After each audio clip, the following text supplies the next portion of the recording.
and gentlemen, may I have your attention, please? We're going to follow you.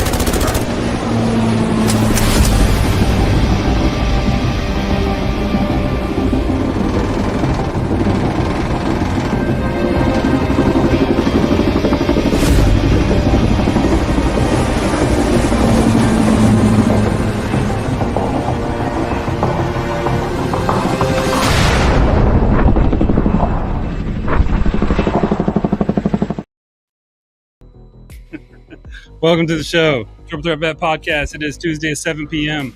We're getting ready to go. You know, I talked to some old people from back in the day today, and they just made me realize that even all that stuff we did back in the day, it mattered then, but there's no reason to be mad at each other now. There's no reason to bring up old shit. I'm very appreciative for the time I spent in the military, and now we're going to live in the present. So let's see what's going on with our boy, Matthew Johnson. Well, I'll tell you, if you hang out in New Orleans for more than 3 days, you're going to be poor as shit when you leave. I'm going to tell you that. Or probably looking for one of those 12-step clinics or something. Just kidding. So we just came back in from being out of town. It was a pretty cool time. Got to go see a couple parades. Got to go see family. Got to hang out. So big shout out to everybody that we rode with at the St. Patrick's Day parade a couple weeks ago, and all the fun we had at the Irish Italian parade. So if you're familiar with those in Louisiana, they're a pretty good time. And I'm just happy to be here. Now we're back to the grind. Time to sell some more t-shirts and get things moving. So on to the hero. Good thing too. So I'm gonna totally go against what Ty said in the beginning, and I'm gonna live in the past a little bit, because I have a little bit of a vent today, just a slight vent. So we asked a lot of the guests, and I've been asked this myself by a friend of mine about loyalty and respect and all that kind of shit. Here's what I want to say. If you're losing friends, or you're out there and you're one of the people who are defriending people and losing friends you've had for years over political views and political beefs, you're a fucking idiot. Like, everything about you is a fucking idiot. If you think that you can't be an adult and you can't have a conversation with somebody and agree to disagree and have an adult conversation but not see eye to eye, that's what it's all about. That's what this community is about, is loving each other and being brothers in arms and but being able to respectfully disagree with each other but still be able to get the mission accomplished. If you're one of those people out there unfriending people on social media because of who they voted for, you're fucking part of the problem, and you're probably the problem. You're probably a big part of the problem, that you're out there because you can't see eye to eye. We want to talk about unity and coming together as a country and coming together as people and loving each other and respecting each other. But you're out there because somebody doesn't agree with you, and you don't talk to them anymore. You're not their friend anymore, and you're willing to get rid of 10, 15 years of a friendship over fucking politics and who the president is. You are the problem, and you're a fucking moron. Just want to throw that out there. That's really my vent and my rant for today. It's really been bothering me. I've seen it on social media a lot, and people are like, I'm unfriending these people because of who they voted for. Let me make it real clear. Whoever the president is really doesn't fucking matter.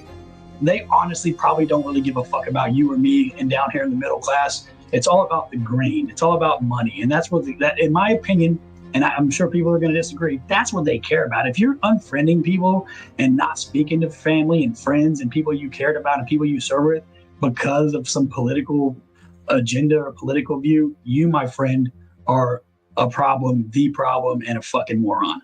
The end. The end. Okay. Then there's that. So I totally went left from what Ty said. Yeah, I said we ain't gonna live in the past. I'm gonna hold on. Quick. I just want to live in the past for just a moment, because it just drives me insane that people really truly are not friends or don't speak anymore over whoever the president, whoever your a politician is, who you voted for, and where you stand politically. That is absolutely absurd to me. As men, especially as veterans, like you're my brother in arms. We've served together. Whoever, it's just crazy that people will no longer talk to you over something as stupid and trivial as who you voted for. Like, who cares? You should have your voting privileges revoked if you're that person. You're a fucking retard. here's where I go, Al. You ready? This is where I go with that. Go ahead, Matt. I don't even fucking worry about it, dude. To be honest with you, I just move on, man. If you don't, Yeah, if you don't have the time, then I don't take the time. And so But you- later on, if people want to reapproach or you want to talk about it again, we could talk about it. But I just, it's like everything else, man. There's too many things going on. We got too much stuff to do, and there's too much to be done to worry about stuff like that. So if they're not going to be, with you, then you move on and just get moving, dude. I'm pouting. You're against me. I'm pouting. I'm pouting because you know me, Matt. You know me for a very long time. I'm very loyal. I'm loyal to a fault at times, and when we talk about loyalty and respect and having this camaraderie and being a brotherhood, it bothers me. There's some people out there who talk loyalty and talk respect and talk love and unity, and they totally are completely full of shit. It's just words that they use. It's all about loyalty. It's all just words, bro. I truly try to believe that I live by. I'm loyal, and I have a very small circle. I keep my circle small because it's really about loyalty and respect and trust and building relationships. But my close circle is very small. The people, you guys on this podcast. If Ty called me tomorrow and was like, "I need you to be here tomorrow," I'm quitting my job and I'm fucking on the road and we'll figure out where the bodies are going to be buried once I get there. I'm not going to ask any questions. I'm same with you. I'm just going to show up. And we're going to handle whatever situation it is. Sure. That's just who I am. I try to say that, preach that, and live by that. But I feel like there's a lot of people out there who it's only lip service. But you got to remember everybody reacts to things and does things differently, right? How about that? Fuck for him. Sure. But you're an emotional carer. That's what the thing is. Yeah. If you truly care for somebody, you get super emotional into that. Yeah, wear my heart on my sleeve. Yeah, super important. Maybe I know that I'm not as much of that, right? So maybe that's why for me I can say I'm gonna keep moving forward, right? And I know that for you it bothers, like and that's the example of everybody handles it differently. But at the end of the day, the thing that gets me about a lot of it that you see it on the TV, you see it on social media, you see it everywhere, man. The problem that I see with all of it, in my opinion, right? You guys can write nasty comments in the thing if you want to. I won't read them though. I'm just gonna let you know right now. I don't read comments. But I don't understand why now it's a problem. Because a lot of times we're all the same people. We all have the same beliefs and we all talked about the same things. But for one simple thing to turn around and, I've got a couple people, I keep them on my social media feed because I need entertainment every day. So I'll go read the stuff that they're writing. And I'm like, how did you have the time to attempt to look that up and write it? You know what I mean? And I'm like, my goodness, how much more productive we would be if we all put the same effort into moving forward together and making something great instead of trying to be divided. I'm sure, we don't talk really politics on the show, and I'm good with that. But I'm sure I pissed some people off. They're like, "Oh fuck," because they're probably out there like, "You." I do that. I unfriend people when I don't agree with them. Well, you're a bitch. That's what you are, bro. I'm just gonna say it. You're a punk. You're a bitch. You're soft. You're soft as baby shit, bro. That's really what you are. You're baby poop. Like you're hot garbage. If that's what if you can't have a conversation as an adult and be a fucking man about your business, then don't talk about it, man. Don't talk about it. Be about it. Shut the fuck up. Get the fuck out of here. That's sure. Oh, and I just want to let Bob know. Listen, I didn't not look your brother up because I just didn't want to go hang out over there. I did not look him up because my entire time that I was there was full. I had no opportunity to do anything but what was like basically we had planned to do already. But next time we go down there, I'll look him up for sure. Yeah. I just don't want to be fired. You know what I mean? He said I was fired, and I don't know who. I did work today. I did work today. Well, anyway, we got a really cool guest coming on today. So he's not a veteran, but he is in the entertainment industry, and he does have some pretty close ties to veterans. His name is Justin Till. He's a musician, entertainer, and he's a veteran advocate. He actually knows Aubrey Lynn. So if we can get to it, you want to go ahead and bring him on there, Matt? Yeah, let's go. Before you bring him on, I just want to say happy birthday to my brother, White Mike. He is 25. No, he acts like he's 25. He's mentally probably 7 years old, but he likes to pretend he's 25. But today's his birthday. Happy birthday, little brother. Hope you're listening. I love you, man. Birthday wishes. Happy birthday, White Mike. Happy birthday, White Mike. Oh, bitch ass dude. Happy birthday. All right, well, hey, let's bring on our first guest. Yeah. All right, ladies and gentlemen, Justin Till. Hello. What's going on, y'all? What's How up, are bro? you? How we doing? Hoorah! We're doing good.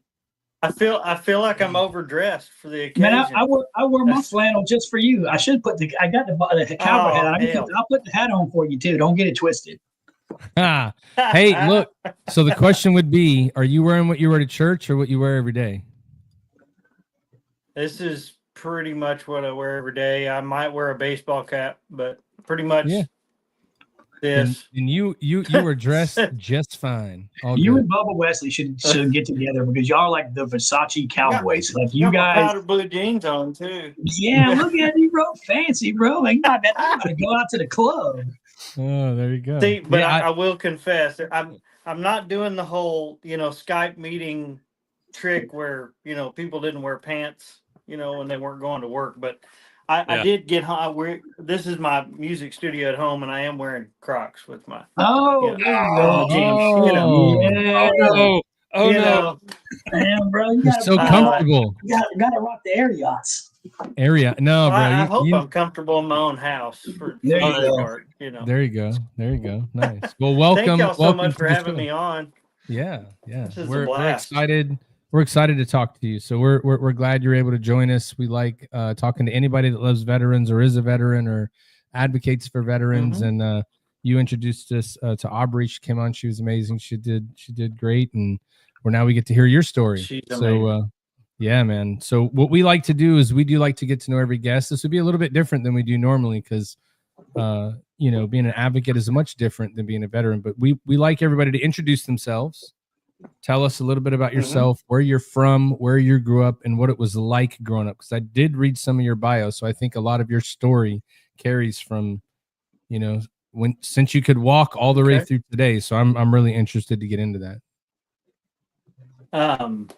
Well, my name is Justin Till. I'm a Texas native, been here my whole life. I grew up in Blue Ridge, Texas, not too far from where I live currently in Salina, but it's northeast Texas and little bitty town, 800 people. I graduated with 33 kids in my class. Yeah. Yeah. We're talking everybody knows everybody, and they all up in your business. You couldn't get in trouble when you was a kid, dude. You walk outside, they'd be like, I'm gonna tell your grandma, and they ain't gonna say your mom or dad. If they told your grandma, you were done. Yep. Well, yeah, grandma's one thing, but let me tell you, my dad he's a pastor, and also we had a horse ranch growing up, and so he was hardcore cowboy pastor. So my dad is an absolutely wonderful man, but when it came time for business to get done, business got done. Yeah. You know what I mean? That's so funny. Even Bob said I'd have been on the prayer list every week, bro. Every week. I think when I was a kid, I used to ask people to pray for me when I was getting drug out of the back of the church because I was being bad. I was like, y'all pray for me. I'll be back in if you pray for me, right? I unfortunately kind of for a lot of my life fell into that typical PK pastor's kid criteria that completely ran from the church for a long time. Back in it now, and very blessed for it. But I used to, when I was a teenager, I started playing out at bars when I was 15 years old. And that's, that's been a long time ago. But I would sneak out a Wednesday night youth group church after singing for the youth, singing worship songs. I would sneak over to the local honky tonk in McKinney, Texas, and jam out with my band. Oh, there you go.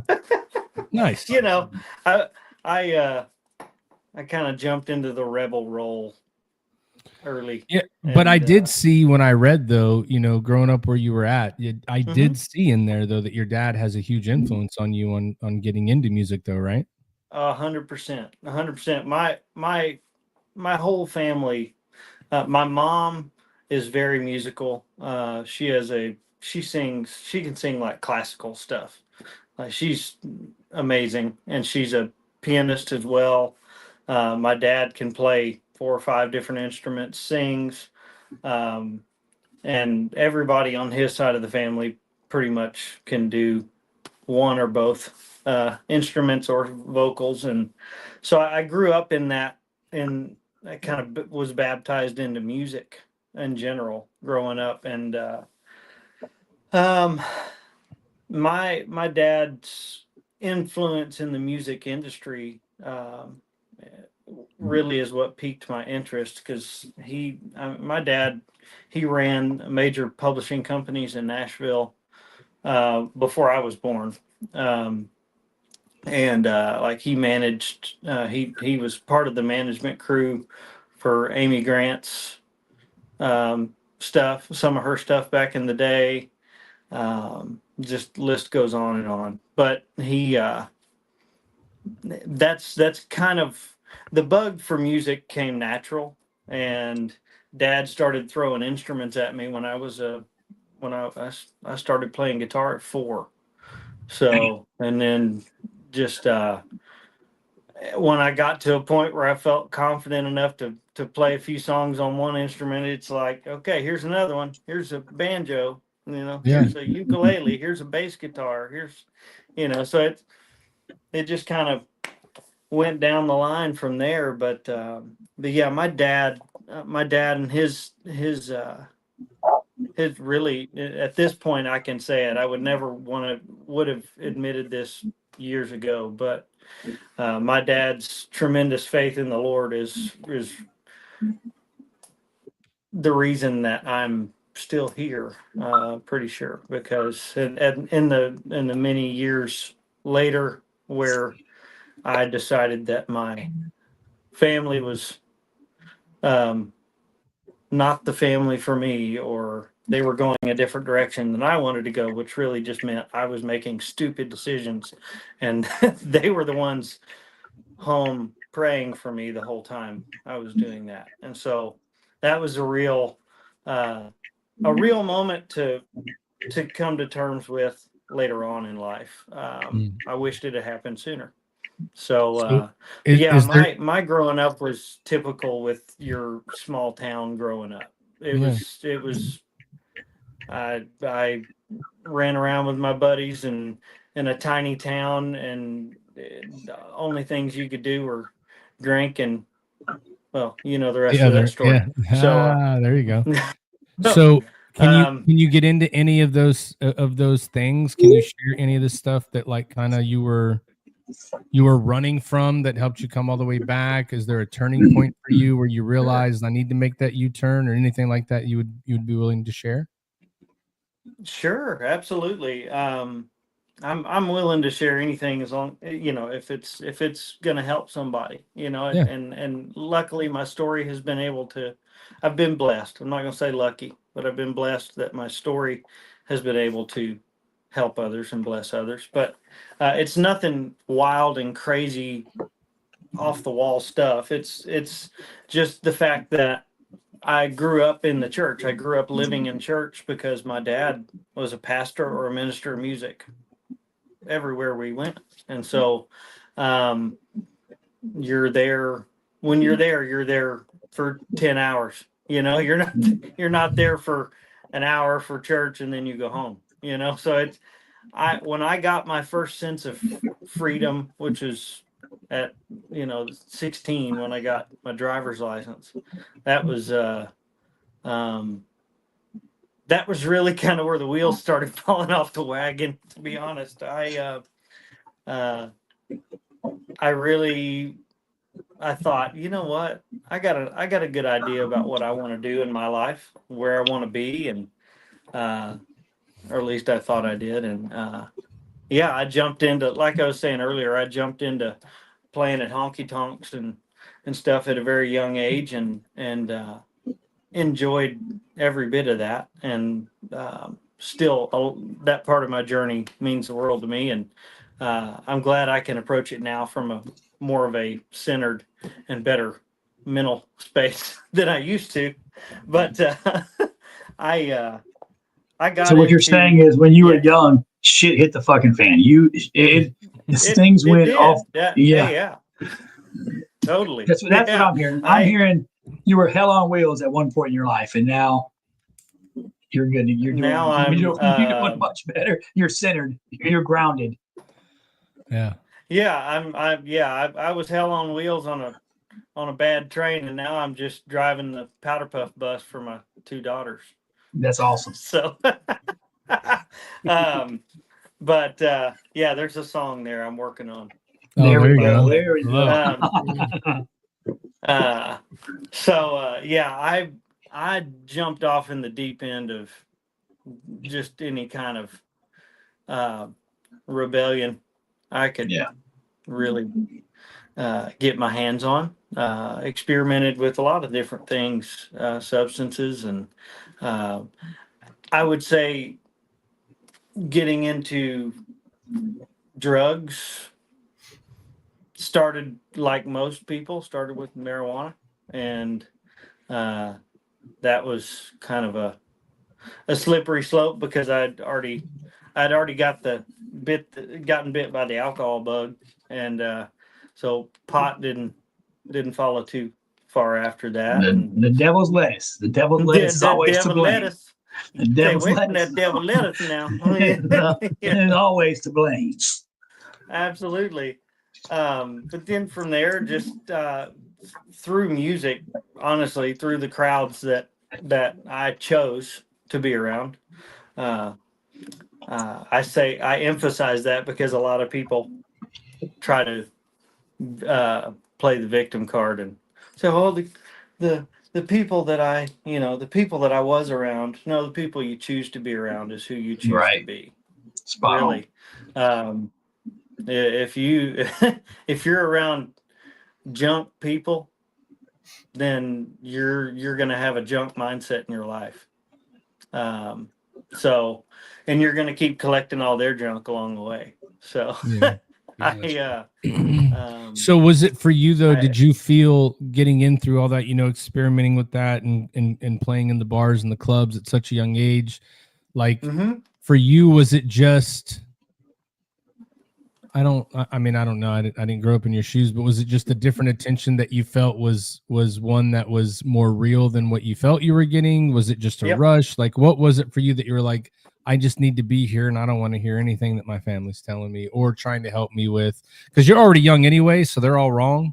Everybody knows that. Right. But, you had at a young age, you had a little bit of an extra,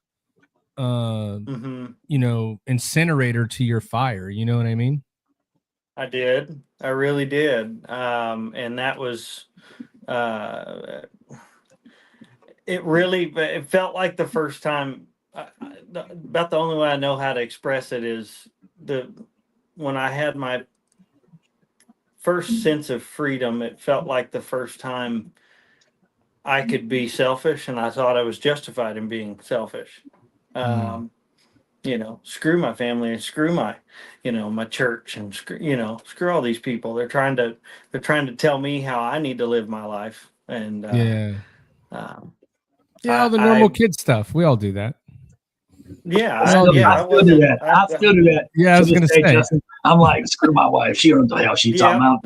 Damn these kids, right? You know what I mean? Yeah.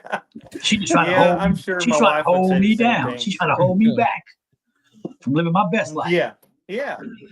That's absolutely. Yeah, I love waking up with headaches and feeling like I got ran over by a Mack truck every morning. That's just awesome. Just looking forward to doing it again tonight. When you're young, it doesn't really matter. You bounce back so quick. You're living kind of that good old rebellious lifestyle. You're doing that. When was the turning point for you? the turning point for me where I hit a wall, and I mean, I didn't hit a wall literally, but I hit uh, I hit an emotional wall at, I would say it was probably mid to late 20s. Yeah. It was like 27, 26. Mhm. I just was, I looked in the mirror one day and I didn't feel like myself. Mhm. And that was the first time that had happened. Where I really looked at myself, not just in the mirror, but I really saw what I had become. And I knew that I had been running for a long time. And my running shoes were worn out. We'll say that. Mm. So, Could be a song too, right there. yep, Sure could. for sure. See, we got all the good ideas, though. My wall was really just, it was like the world that I had idolized, that I was in up here, this high that I kept chasing and chasing and chasing. It was just like the parachute disappeared. Mm. Right. And that's emotionally, it's the best way I could explain it. Yeah. Sure. No, Yeah. it makes sense. It's clear because I mean, us as veterans, I mean, I think a lot of us on this show and a lot of the people that watch the show have been in that stage in their life where they look in a mirror and they don't like what they don't recognize themselves. They don't like what they see, right? Whether it's from PTSD or just from, drowning yourself in a bottle or taking a bunch of pills. It gets to that point. So we definitely can relate to you, especially on this show. I know, we've all been down some dark roads, and it definitely is very self-reflective when you look at in the mirror and you don't recognize yourself, and you don't like what you see. Your family doesn't like what they see, and that's a turning point where you have to make a decision, right, Justin? I mean, you had to make a decision whether you're going to continue down the path you're headed down, or you're gonna 180 and go a different route. So we've been there as well, brother. So I had that turning point that happened, and after I started turning the car around, I had a few little dips, little ditches that I ran off into on the way to trying to get in the opposite lane, so to speak. But I'll say this, my wife and I in June will be married 5 years, and that was when I met my wife. I had gotten out of my last tumultuous relationship, and it was awful. I mean, it started out wonderful, but it turned out to be an absolute crap show, to say the least. She had way too many problems, and there was no way I was going to fix them. So it got worse and worse and worse, and finally I was just like, we got to be done. And so that gal, I sent her packing, so to speak, and I had my own little place there in Farmersville, Texas, which is one town south of Blue Ridge. Is where I was living at the time. And my dad, actually, how I met my wife was through my dad, which he'll swear till kingdom come that he wasn't matchmaking.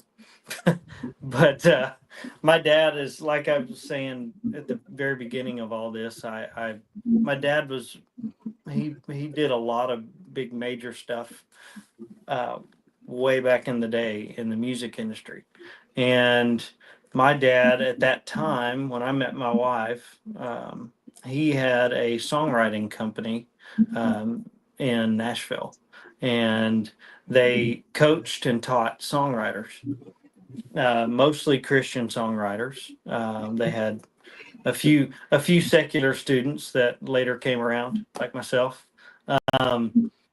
But my dad had come back from, they would do these intensives or conferences about teaching you how to make your song sellable and make it, where the listener wants to listen to it again, wants to bob their head. It's got to be catchy. You got to catch them in the first 45 seconds of the song or you've lost them, that kind of stuff.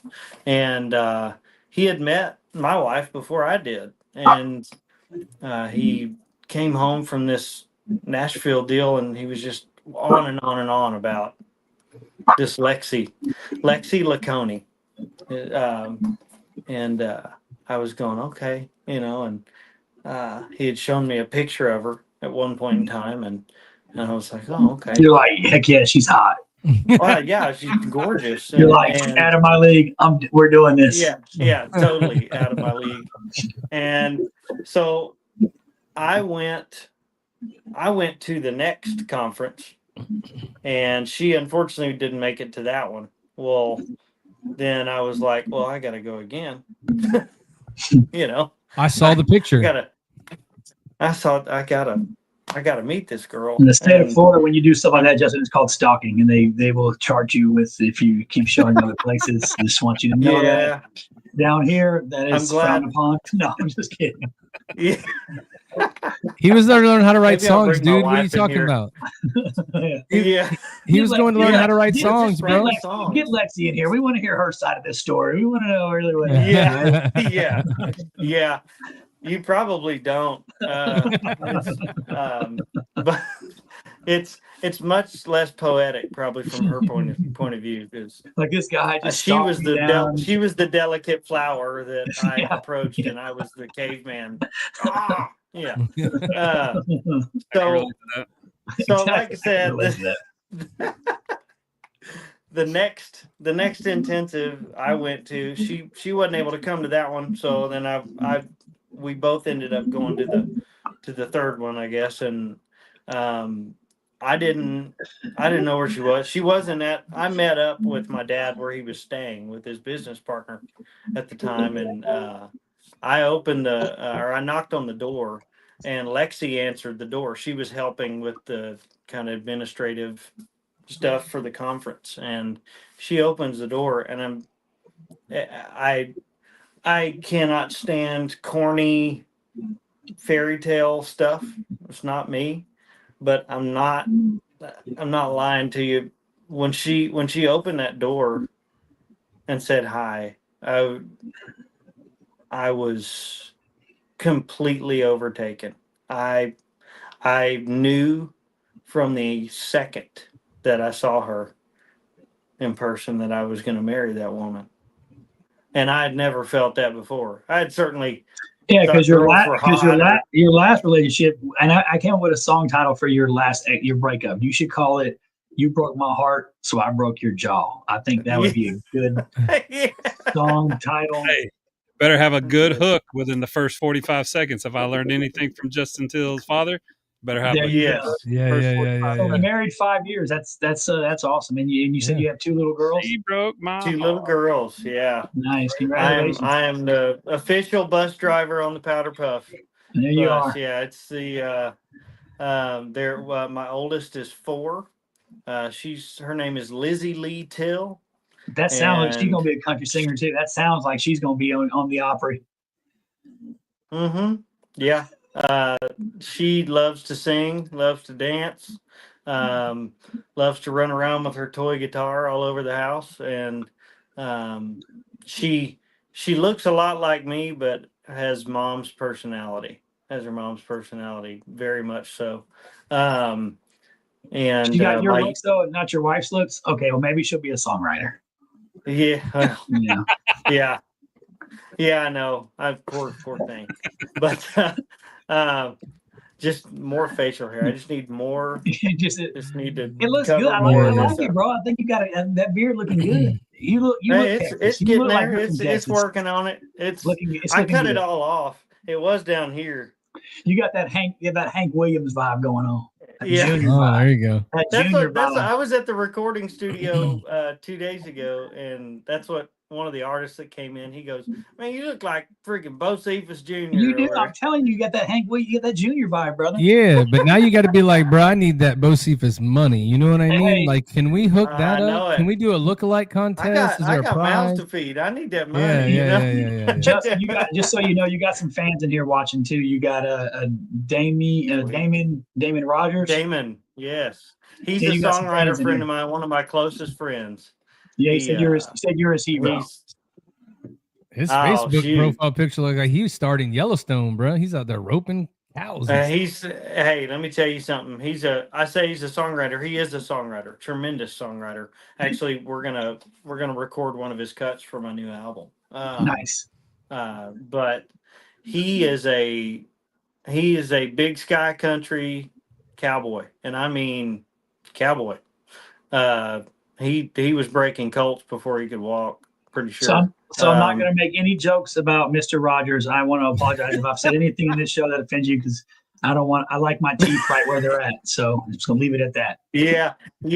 He's a tough feller. Pretty tough feller. If the crap hit the fan, and I'm calling my troops, he's the first call. I promise you. He's the one. Go. I mean, I'm more than capable through just getting in too many fights. But, you look like a big old boy. I figure you can hold your own. How big a boy are you? I mean, how big a boy is you? How big a boy are you? Our damn Mercer right there. There you go. Yeah, exactly. Aaron damn. I grew up listening to those cassette tapes. Yes, sir. Yeah, that was a highlight of road trips for me. There you go.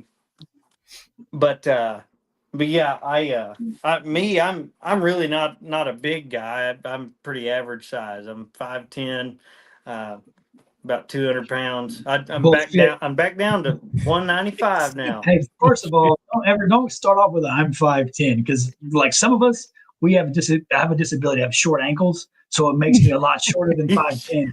So don't start off with I'm a normal size guy. No, you're not. I'm normal size in the 1950s. You're normal size if you were Scandinavian. Okay. Dang! Don't be a hater, Al. Dang. Hey man, I'm jealous. I've lost some weight over the past, I don't know, 4 months, 3 months. But I weighed myself. Told you 200 pounds. I weighed myself a few days ago, and I was 195. Yeah, So, look at you, 6'2" with boots on. You son of a bitch. I'm getting back down to my fighting weight. You know. And there you go. Damon says you suck at returning phone calls. You better remedy that. Yeah. I'm terrible at it. He ain't gonna be there if you call next time. He's gonna be like, that ain't important. He doesn't answer my call. So Justin, when did you record your official first song? When was your breakout? When did you first record something? When I was, let me think here. That was with the first band that I ever got involved in when I was a teenager. The one I was sneaking out from church to go play with. Living that rodeo life. I hear you. Yeah. Well, I grew up doing rodeo as well, so that's another part of the story. But that was 121 North was my old band, and we traveled all over, and there was nobody's name. It was just, that was where my drummer lived. He lived right off of 121 North in Melissa, Texas, and so that's what we named it, and that's whatever. So, pretty good name though. It's a pretty good name. It was just catchy. We had a hand sign, and probably not the greatest thing in the world to advertise. We're getting canceled. We're about to have the Bloods and the Crips jump up in here. Oh shit! Yeah, there you go. Yeah, 121, baby. That was our hand sign. Yeah, that was. We'd have all these people in the crowd doing this, Yeah. But yeah, we were together for as a band for over 10 years. But wow. I think when we first recorded, it was like probably 2013, 2012, something like that, maybe. And I had three songs that I wrote on that first album. So Nice. but those are harder to find these days. It's I don't know how the streaming world works. I don't know how those things. I'm not going to try and understand any of that. But That's more there's ties certain department for stuff us. that was available. Does. Yeah, I don't know. We had a lot of music out there as a band, but there's a lot you can't find much anymore, and I'm not sure why. But I'm working on that. But So yeah, you that was you that's been a mentioned long time ago. and you mentioned that you do you play secular music still, or are you more Christian based music now? Oh no, I'm a secular artist for sure. I mean, I write. There's plenty of my songs that are faith based. Yeah. But I'm a secular artist. I was just curious. I didn't know if you had went secular over into the Christian realm, or you're kind of do a little bit of both. That's good to know. Just curious. Yeah. As far as what I'm pushing and marketing a bunch it's the secular stuff. So, Okay. but I will not. I don't shy away from the other. Drop us a country gospel album. Hey, you know what? I don't know if I'd call it gospel. It might end up being more like back porch swamp. That's what I'm talking about. I like the sound of that. That's the gospel. Swampy faith. That's gospel to me. Swampy faith. I'm from Florida. That's gospel down here. Yeah. But yeah, I definitely market myself as a secular artist. So nice. Yeah, life is pretty crazy. I've been at the top of my mountains, not mountains like your big artists are, but I've been on top of a lot of the smaller mountains and loved every second of it. And then until I tripped and fell, rolled down the other side. on that note, we should probably take a quick break, and then we can come back and hear about how you rolled down the mountain and got to where you're up right now. Sure. What do y'all think? Sure. Let's do it. Yeah, absolutely. Let's do it. Oh, wow. Okay, I guess that's me. Well, hey, we're going to take a break, everybody. If you need some coffee, you need some water, you need some beer, you need a drink, go get it now. And if you know somebody that should be listening and hearing an amazing story, it's time to go get them now, too. We're live with Justin Till, and we'll be right back.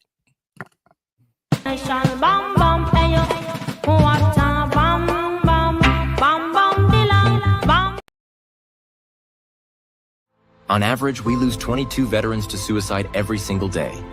These heroes who once fought for our freedom now battle invisible wounds. Mission 22 is dedicated to healing our veterans and providing them the support they need. As a leader in our community, we stand with Mission 22 as we believe in giving back to those who have given up so much for us. It's our way of saying, thank you for your service. For more information, visit mission22.com.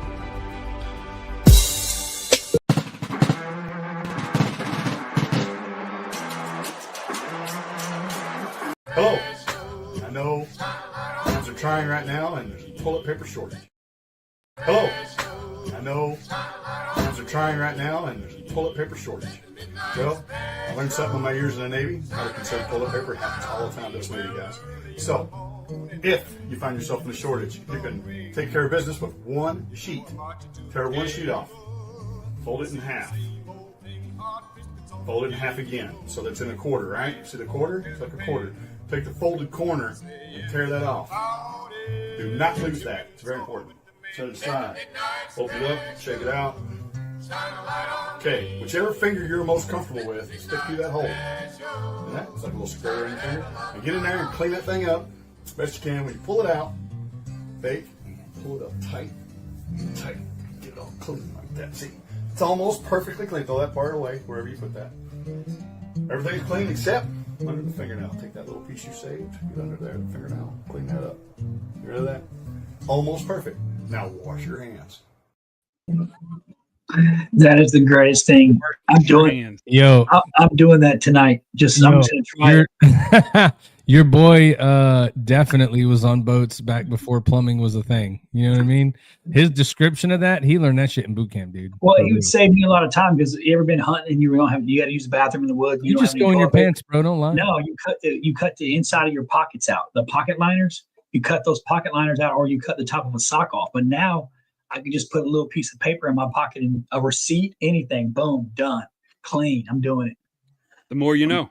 The more you know, life hacks. I got a life hack. That is my oldest brother. That's Todd Trosper. That's my oldest brother. Oh my God. So I grew up with this man in the 80s. He won the state championship in 1982.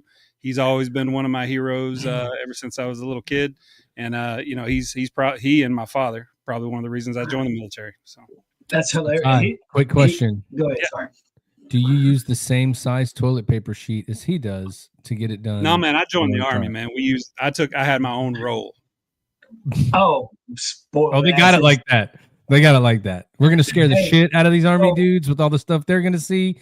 Everybody gets a roll. So because Justin Till is a tall guy, I want to share a life hack for us short men out there with short ankles. So here's what you do, fellas. Take some old shower shoes out, cut the backs of them bitches off. Cut the back of your shower shoe off and shove them inside of your regular shoes. It gives you depending on how thick they are, a half an inch to inch and a quarter or so extra in height. So that's how I do it. If girls can wear Spanx, I can do false flagging on the height size. So when I go to clubs and all, and I'm like, "What's up, ladies?" And then I get home and I pull my shoes up and I'm like, "What's up, girl?" And I'm all of a sudden like, "What's up, girl?" Like, I'm not the same anymore. But yeah, cut the back of your shower shoes off, put them inside your regular tennis shoes. Boom. Okay.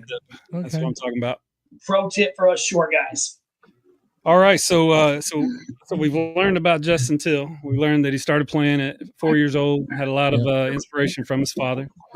Spent a lot of time in the church. I know what that's like being from Kentucky and growing up like Southern Baptist and everything. You're in church for like 4 or 5 hours a day, and you think when they start passing out the offering plates, you think you're about to be there, but preacher and deacon's going to be up there talking for another 2.5 hours, and one more time, then one more verse of Amazing Grace or How Great Thou Art. Pass that one more time. No, I mean, that's the times in my life. I grew up with that. No one is leaving this church till somebody finds Jesus. I was looking around like, can someone? It's pretty bad to say. I'm like, just somebody, even if you've already done it before, and if you ain't been here ever, just go up there and be like, "Let's go." Lord, I'm not with him. Just so we're all aware, Lord, I'm not with Matt. Matt's on his own. Yeah, we. Hey, I still keep in touch with my youth pastor from high school. His name's awesome. Okay. By the way, since you just canceled me. Whatever. Listen, we didn't want to get struck down by the Lord. No. You didn't even let me finish. Go ahead. See, this is what happens when you guys watch this shit on social media. You only see what they want you to see, and then you don't hear the rest of it, right? I'm talking when I'm like 5 or 6 years old. You don't want to be in there all day. You're already tired and it's hot. Keep asking mom if you can leave. She's like, no. And then you hear, you keep asking, when can we leave? And I had 5 or 6. It's like, can't somebody just get up and say they want to get, I was dumb. I used to get in trouble for it. I didn't say it was right. I'm just saying, so I was thinking I was 5 or 6. Context, fellas, context. Goodness gracious. I see, Ty, you got some people in here. You got Amber in here. She said she served with you. Oh, yeah. Amber was, that's Doc Powell. Yeah. Doc Powell. Yeah. She only got it. She watching on the YouTube now, not the Facebook, but that's why you don't see that flag in the street. Yeah, she's switching it up on us. Okay, what's up, Doc? Yeah. And hey, Bob, I'm so tired of hearing about the 101st MP company. Look, just keep checking. Okay. I'm sorry that Al's having problems, but sorry about that, Bob. He did not mean what he said. Hey, let's get back. Ty, okay. Have you had an okay day today? Oh yeah, I had a great day. I can tell you're all about canceling the fuck out of everybody. You're like, hey, I like it. I like it. Oh, God. Hey, don't say nothing bad. I'm not. I'm never gonna. You will get canceled. I'm not even gonna mention that ever again. All right. He said you lost your fucking mind. I did a little bit, but thank you for checking my ID. That dude is so mad. He couldn't even spell the curse word right, bro. Thank you for checking my ID and making sure you kept that base safe, Bob. Thank you for your service. I just had an Bob's gonna text me all kind of mean. It's coming. Bob's gonna get me. Hey, look, but he did good. He regrouped and he got it right on the second one. You know what I mean? You are fucking new. Oh, I love you, Bob. Hey, that's the classic Bob put down right there. Are you new? If he asks you if you knew, you're about to get Bobized. About to get the business. Oh, okay. Bobized. Nice. Hey, let's bring Justin Till back. So we've learned, you know, everything that he's done has got tremendous influence from his family. But here's what I want to know. When we bring him back, we're going to talk about how you know, why did he become a veteran advocate? Why does he, you know, with War Room recording right now? And let's get into that aspect of it. Let's bring back Justin Till. Perfecto. What up? Hello. Yes, sir. Oh, you gonna play for us, Justin? You gonna play a little tune? What? Oh, I asked him to. You'd be the first artist on this show to ever do that. We've had some artists on. Yeah. All right, I'm in. Yeah, I'm happy to. We can do it whenever. No worries. I do want to hear though. I do want to hear something first, Justin. So we've talked about your struggle, which, you know, thank you very much for sharing that. We talked about your early musical influence. We talked about you play the mandolin, the bass, banjo. Sorry, I'm from Kentucky. Banjo. Ranger. Yeah, we've heard you're an excellent lead singer. I've heard that you harmonize, you know, so I'm really excited to hear you sing. But what I want to know is, how did you go from being a preacher, a preacher's son, to getting involved in the military and becoming like a military advocate? And you're actually the one that reached out to me to get Aubrey Lynn here. So kind of explain to me your passion with the, I mean, you're from Texas, so I know that you got a lot of patriotism, but talk to me about how you got involved with the military. Yeah, I pretty much on my mom's side of the family, as far as like family connection with military, my mom's side of the family, and if it looks like I'm looking over at a couple notes, it's because I have some history for you, but and I don't want to get it wrong. But my grandfather, my granddaddy, my mom's dad, he was in the Navy. He was in the Korean War. He worked on his carrier, and I'm not 100% the name of the carrier he was on, but it was the first carrier to have the Corsair planes. It was the Corsair was the first plane that with the wings folded. It was a much wider span, but it was whatever. That I remember that from a young age. Him telling me about that when he took me to the old flight museum here in Dallas. They have a Corsair. USS told Langley. me all about that. USS Langley. Okay. I appreciate you clearing that up, because I'm that's on that part of it. That's the one thing I couldn't remember. So his son, my Uncle Steve, my mom's brother, he served in the Navy. He went out he tried to do the SEALs. He went out and did SEAL training. He didn't quite make the cut, unfortunately. But that was the end of Vietnam when that happened. So it was 2 years in, and he was out. But he served as well. He didn't go out, but he still signed the paper and was willing to do it. So I hear a lot of people joke about Navy folk. I have a lot of military friends, obviously, and people make jokes about the Navy. But we do like our seamen and our sailors. Hey, you know what? Oh man, he beat me to. Oh my god, dude! I was gonna say it's all unwarranted. I swear to God, but then Al talks, and now we're back in the same boat. It's okay. My mom's. I have two uncles on my mom's side that her uncles they both served in World War II. One of them was in the Navy. He was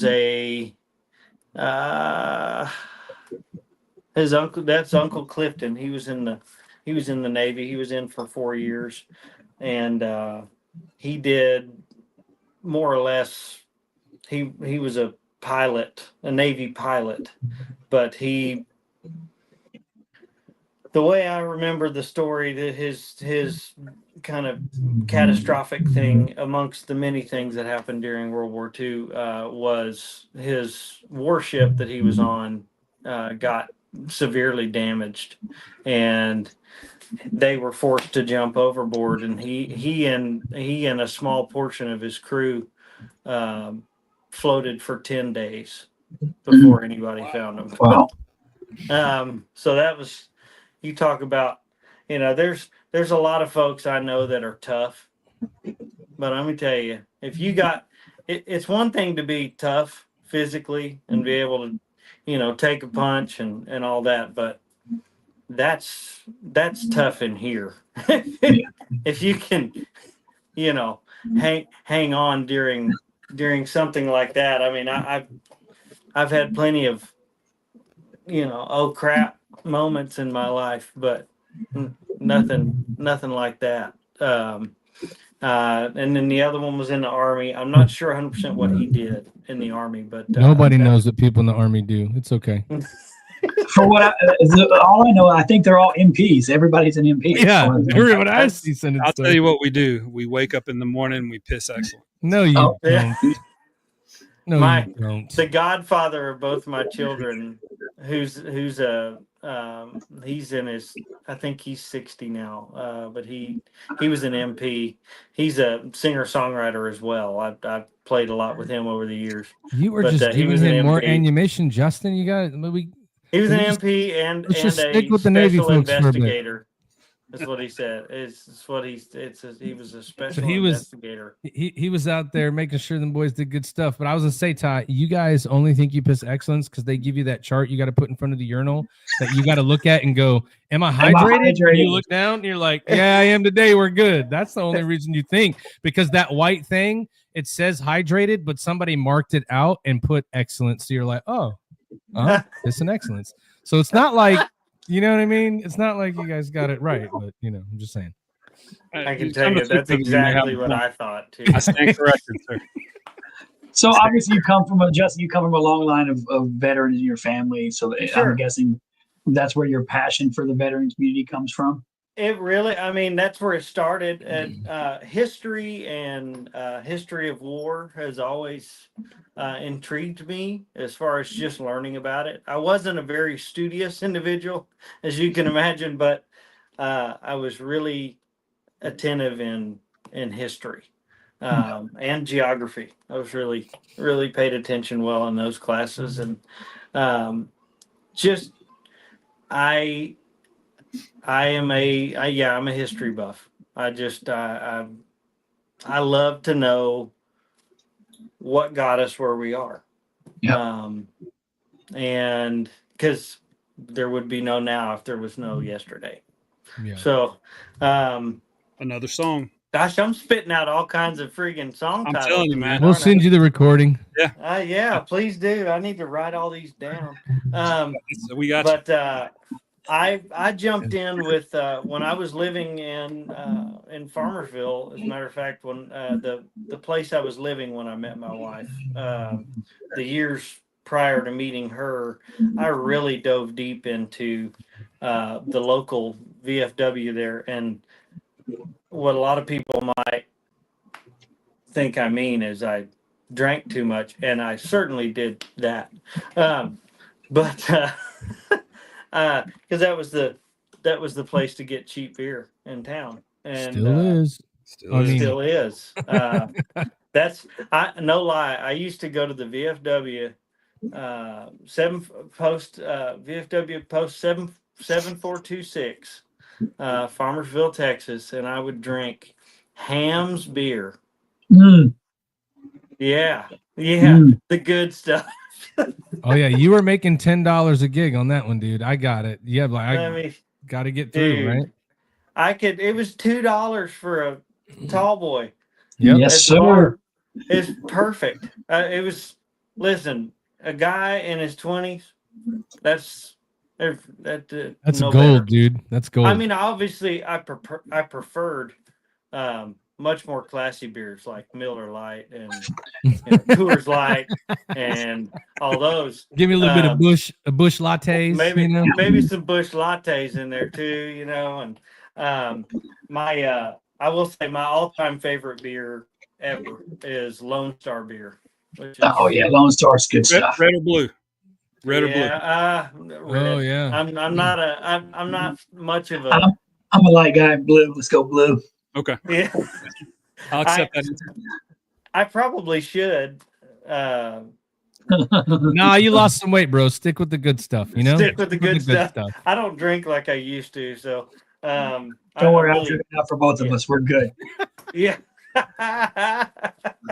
There we go. But yeah, I dove deep into that was the funny side of the story. But I really got to know a lot of veterans in Farmersville there, and we're talking dudes that had really been in the shit and heard a lot of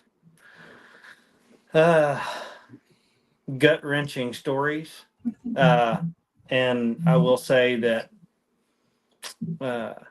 sometimes it can be the best and the worst time to hear a gut-wrenching war story when you're drunk at a bar from too much tequila and beer.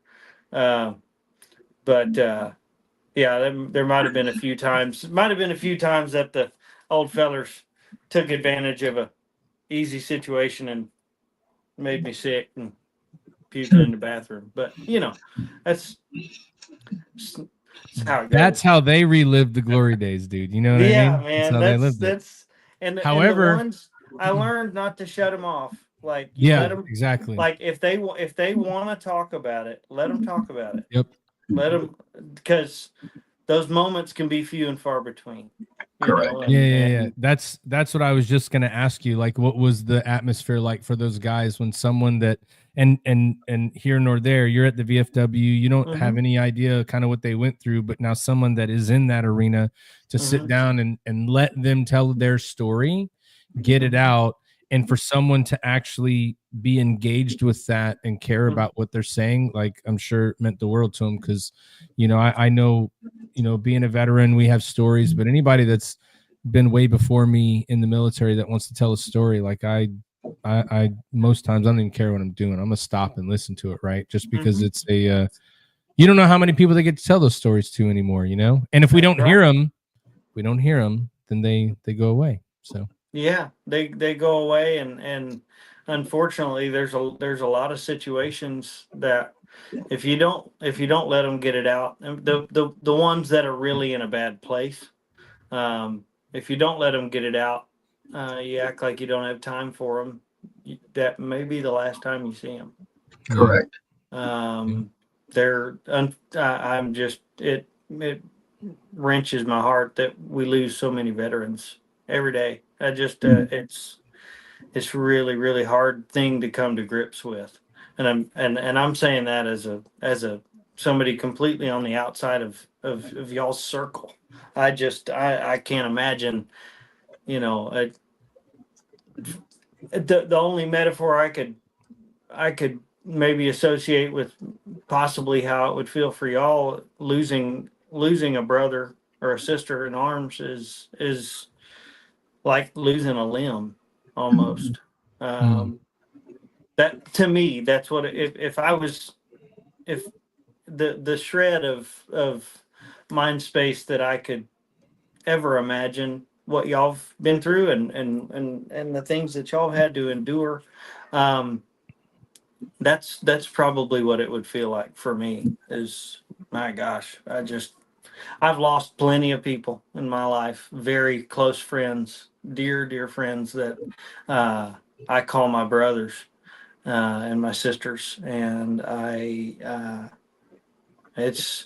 I've gotten better about loss over the years, more human-like about how I deal with loss. But I've always been for the most part, been a kind of a non-crier. We'll say that. I was the guy. I was never the guy that cried at the funeral. I was the guy that cried like 2 months after the funeral when nobody was around, and it just had to come out. That kind of thing. But a lot of that changed when I had kids. When that shift happens, you better be, as a man, you better be ready for it, because that whole buck up and get over it. Sometimes that tear's just gonna keep on rolling. Yeah. You just gotta. There's a cartoon movie that the kiddos watch. It's Cloudy with a Chance of Meatballs, and Yes, sir. the cop in that movie, he's like, they all see something really sad, and his tear starts rolling down his eyes. He looks down and he said, "Tear, get back up in there." But anyway, I obviously I ramble too much, but no, you're good, man. I think the biggest thing that you can take from that is how you described it is how they want to live through it, right? They want to be able to ramble and just tell you the story and go in 10 different directions and maybe tell you 5 stories mixed up into one, because in those moments where guys that don't get a lot of time to talk, they want to tell you everything. And so when they're able to tell you everything, it's like, I equate it to like, it's like your kids, right? They met a new friend at the playground. They're coming home. They're telling you everything. And you're just like going, okay. What is the kid's name? They're like, I don't even know, but it was awesome, right? So it's like they may not remember your name or who you are, but they will always remember your face. And when they see you, they'll come up to you, they'll say hello, they'll say that they appreciate you. And a lot of times you look at guys when they're saying that, and people just don't understand that, right? Because you're saying you appreciate what they did. Sometimes you just want to be heard, man. Yeah. Not a lot of people let them tell stories. And the reality is, there's comments in here, and there's people that we know, and us in general, and people on the podcast and things we do every week.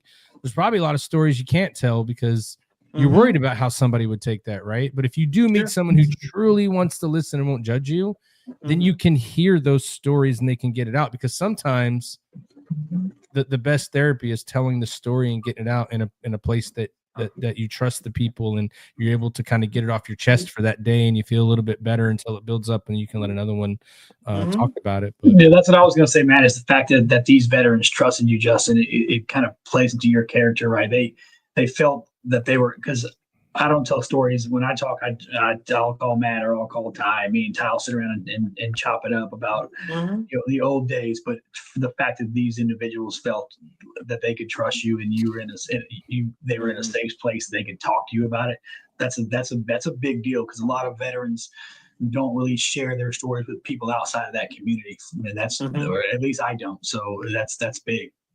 Yeah, absolutely. It's I grew up. I come from a long line of talkers, and so my dad was always the guy that. Well, I mean, 10 hours. Yeah. It's the age old. Pastor's wife is waiting by the door of the church or waiting in the car. He said he was going to be here 5 minutes ago. Yeah. And then it's SpongeBob 4 hours later. You're like, where's he at? He's still in there talking to people. But we're like that too. Because if we talk to people and people want to hear what we're saying, and you have a good vibe with someone, like my wife would be at the door sometimes, like I knew it wasn't going to be 5 minutes. I'm gonna go sit back over there and hang out and come get me when you're ready. And and then sometimes when you leave, you're just like, man, that was pretty good, but I don't even know what I talked about. But you just, you feel better because you can be in those conversations or listen to somebody. So good on you for doing that, man. An old man. It's amazing. I'm so sorry. Go ahead. No, I just said it's amazing that you were able to do that, and you just at the end of the day don't know, and probably will never know how many people you've impacted just for the fact that you'll sit there, listen, and if they tell some crazy not funny joke, you laugh at the joke because they're laughing at the joke, because it's not that maybe I don't get the humor, but to them I'm not laughing at the joke, I'm laughing at the joy they have in that moment of being able to share with you. Sure. And so good stuff, man. There was an older gentleman that repeatedly just shared with me over the course of about 4 years. And he never would say anything. He would just share, and that was about the end of it. He would share and he'd say, "I hope you learned something," or something like that. And his family, it was his daughter, I believe. Yeah, it was his daughter. She approached me after he had passed away. He was very old. After he passed away, and she said, he talked about you a lot. He talked about you quite a bit, and he always appreciated that you invested time in listening to him. And I was floored by that, because for me, it felt like the opposite. I felt like he was investing in me, because it wasn't, I mean, yeah, there might have been a few stories that I'm going, okay, yeah, I could probably do without hearing that one again. But there were plenty of them that were really boiled down to just good hard life lessons learned, and what not to do's and some to do's. So for me, it's always felt like the opposite for me. If a veteran, if somebody who is willing to lay down their life for my freedom is willing to sit down with me, I feel blessed head to toe. I can't explain it any other way. It's so real for me. I am. So I would ask you then. Let's transition here. I know that you came back from the break. You had you had your sidearm with you, right? That guitar probably goes with you everywhere. So sure. If you want to, and I know Ty talked to you about it. I got more. I got other arms back here. Oh, I saw him in the back, and I love that. Yeah, I was sporting a slight chub. Just want to throw it out there. Well, yeah, I've got my the rifle on the bottom is a 45-70 lever action. Oh, talk dirty to me. It's yeah, it's a looker. And the one on top is that's a 243, a Seiko 243. That is the gun that everyone's first rifle. Everyone's first rifle, Justin, was my first rifle was a 243. Everybody's rifle was that was their first rifle, man. That's a classic. That was my dad's. He shot his first deer with that rifle and scope. That's the same Leopold 3x9, Leopold 3x9, and everything. I mean, that gun's never had any work done to it, and I take it out every year when I go hunting. I use my 45-70 more, but I like my 45-70. Hell yeah. That's you can shoot them in the ass and they don't run away. They're just gonna stay. April. And then my John, I don't know how this works. Do y'all get demonetized if people have guns on stuff? We don't care. We don't care. I don't think there's not much monetized there, but yeah. I've got my 45 long Colt. That is nice. Yeah. Oh, it's clean too. Yeah, buddy. If I had that, I would be praying somebody broke into my house. Please, I'm gonna leave the doors unlocked. Hey, Please, I sit every night because I have insomnia pretty bad, and so after everybody goes to bed, I sit on the couch and I watch YouTube or whatever, just chill and watch TV until I somehow feel tired enough to go to sleep. But this gun is always sitting next to me on the couch. That's what I sit with at night. Stay ready. You never got to get ready. That's how I roll too. Hey, I am an avid shooter and hunter, and you're from Texas. Second Amendment.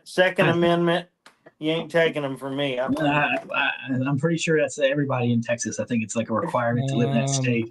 I'm pretty sure it is. I think in the application process, if you choose to move here, that's how it goes. My wife had to sign a waiver. No, I'm just kidding. But all right, so yeah, I'm happy to sing a couple tunes for you. Do y'all want to hear an original? or you want to hear whatever you want. How about that? Okay. Dealer's choice. Dealer's choice. All right. Let's see here. I'll do. This is a newer one I wrote. It's called "Hard Living." This is a kind of a bluegrassy sounding, but real country. So it's called "Hard Living," and the line or the hook in the song is "Hard living, working your life away."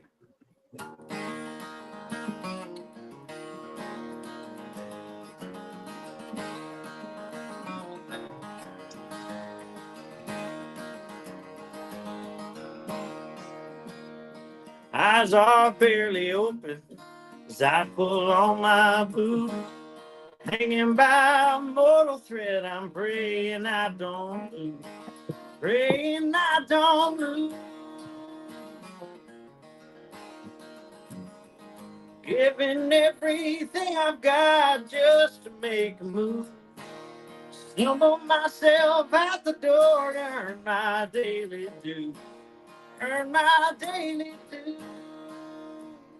Starting at the crack of dawn, how do I keep hanging on? Hopes and dreams, they fade to gray. Nothing seems to go my way. It's hard living, working your life away.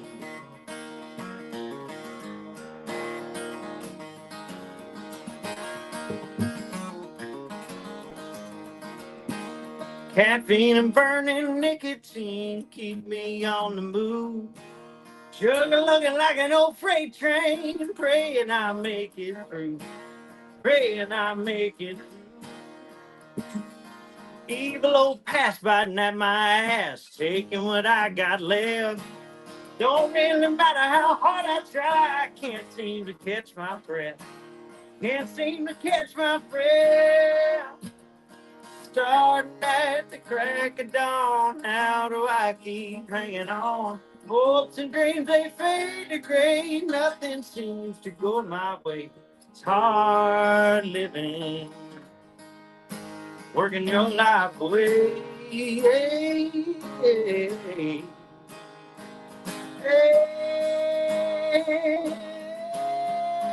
Hey, through miles and miles I go to make it home to you. It's hard to see the light at the end of the tunnel when you're choking on diesel fumes. Choking on diesel fumes. Starting at the crack of dawn, how do I keep hanging on? Hopes and dreams, they fade to gray. Nothing seems to go my way. Hard living. Oh, it's hard living, working your life away. Working your life away.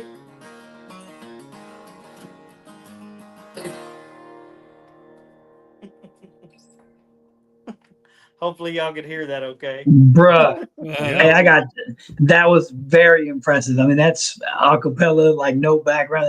That's real country, Justin. You about to be on my playlist for the gym every morning. I love it. I love it. I'm glad to hear it. I've got That was impressive. well, thank you. And I'm a country music guy. Like I love that. I'm country, and I like all the local artists, all the independent artists. That's Sure. yeah. You're in the top now, buddy.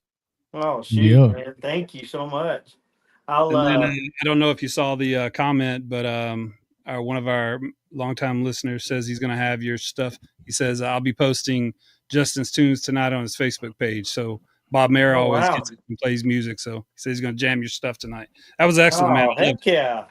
Thank you Doc, so much. We had a question for you too. Doc was asking, where do you have any local stuff or local venues? Where do you play? Some of the places you got coming up? Anything new? Any area? Anything you're playing? I have this coming weekend's a little bit lighter. I kind of nice. I hate to. I don't bash venues or anything like that, but venues don't pay like they used to. we used to really get paid what we're worth as artists, and since COVID, it kind of killed it. Because it killed the people that are really trying to do something. It really killed the market, so it's in a rebuilding phase now. Because after so long where nothing was open, you couldn't go, people couldn't see live music, or play live music.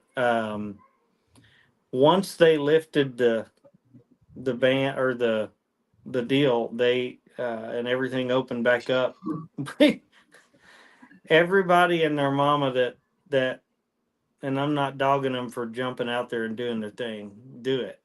But anybody and everybody that thought they could sing and play guitar would jump out there and would play for 4 hours for $100 just because they wanted to get out and play. They were so tired of being pinned up in the house. And so it kind of flip-flopped our, like, at least in Texas, it kind of flip-flopped everything, and it's coming back around. It's getting better and better, but I play all over. This coming weekend's a little light. I've got one. Actually, I need to confirm if it's still happening or not. I have the Texas Theater in Waxahachie was. We haven't been able to get a hold of them. They booked me, but we haven't been able to get a hold of them to confirm everything. People who have bought tickets and all that stuff. So I'm trying to work that out. Yeah. Have you ever been to? Looks like Arky's Blues and Bandera. You go there? Arky's Blues and Bandera. I have not been there yet, but see, Doc, not yet. There you go, Doc. Set it up. Hook it up, Doc. Yeah, not I yet. I want to, like, big time. Would love to do that. All right. So, next I've got mission shows all over the place, though. So it's. And so, do you have those on your website? Can people go to your Facebook page? Everything is on my website. Yes, sir. Sounds good, brother. Yes, sir. And what is that? Yeah, That's the easiest way. I tell everybody, the young crowd nowadays are like, "What's your Insta and what's your this?" And I'm like, "Listen, I have all of that, but I don't know how to use any of it hardly. So, and couldn't tell you hiding her hair of what screen name goes to what. So, just go to my OnlyFans. No, I'm just kidding. Yes. Go to. You show your feet. You show your feet too. Yeah. Listen, these feet have been stuck in boots their whole life. Mine too, bro. You don't want to see these dogs. These dogs bark. No, you don't want. No. There's some things even the good Lord don't need to see. While you're talking shit, there's somebody out there who wants to see those feet, Justin. I'm just throwing it out there. You know what I mean? Some creepy dude in his basement want to see your feet. I may have to talk to my wife about that. All right, so you know what?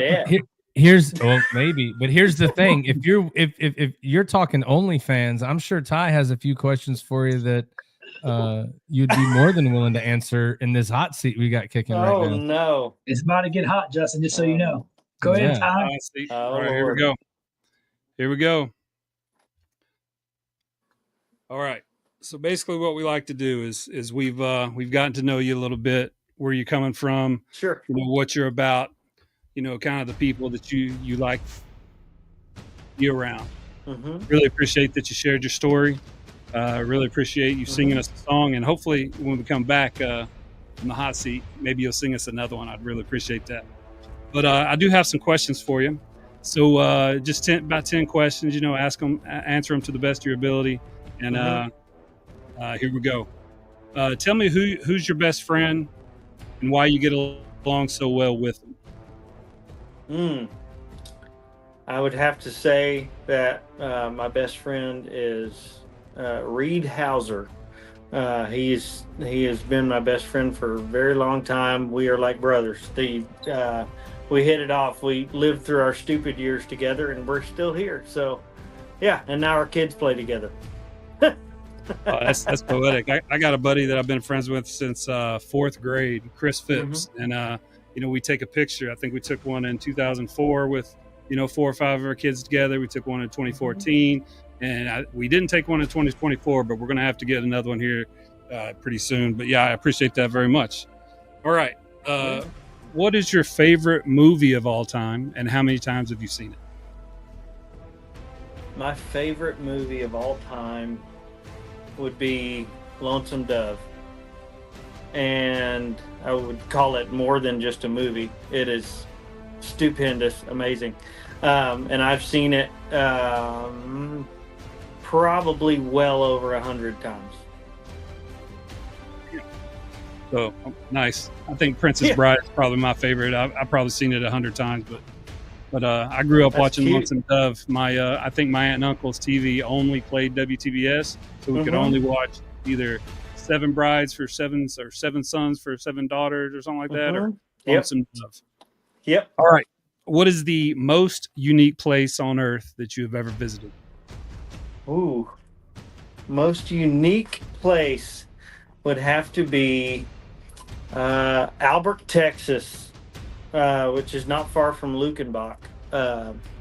It is a town that consists of nobody. They have a venue that I play over there called the Albert Dance Hall, and that's it. That's it. So Gotcha. I think that's pretty unique. It's a town, a registered town, but nobody lives there. That's pretty unique for sure. All right. What is your go-to karaoke song? Ooh, probably. When I Said I Do by Clint Black. Excellent. Yeah. I like anything I've heard by Clint Black, but I don't think I've heard that song. I have to check that one out. It's a beautiful All right. song. We're going to play word association a little bit. I'm going to say a word, and you just tell me the first thing that comes to mind. Military. Thank you. Resilience. Perseverance. Strength. Honor. Hero. My dad. Oh, that's a good answer right there. All right, you kind of already answered this one, but you said you're a night owl, but the question is early bird or night owl, but I know you're a night owl, so other than looking at social media, is that where you get most of your writing done, maybe for a new song? What are you doing when you're a night owl?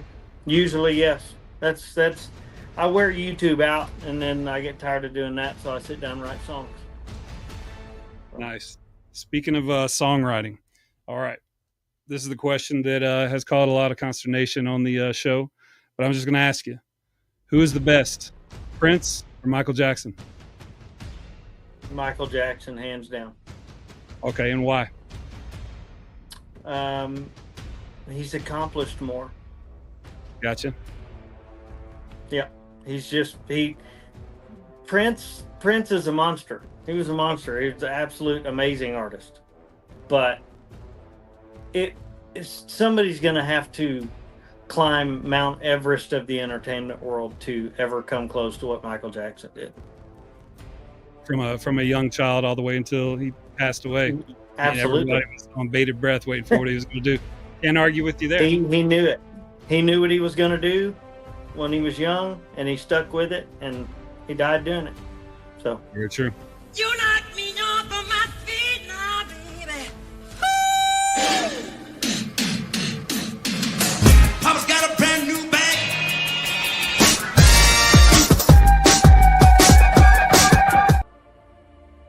I got both earphones on. That bass was hitting on that one. That's a nice one. absolutely. All right, and then the last question. You're an entertainer, so I'm sure you've been on other podcasts. What are give us a score 1 to 10, and then tell us some things that maybe we can do to get better as a podcast.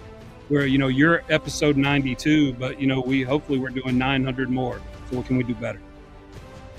I don't know if there's necessarily something you could do better, but I would say that continue to create an environment like you're doing for veterans to speak, and for folks that help veterans, gives them an avenue to reach those veterans.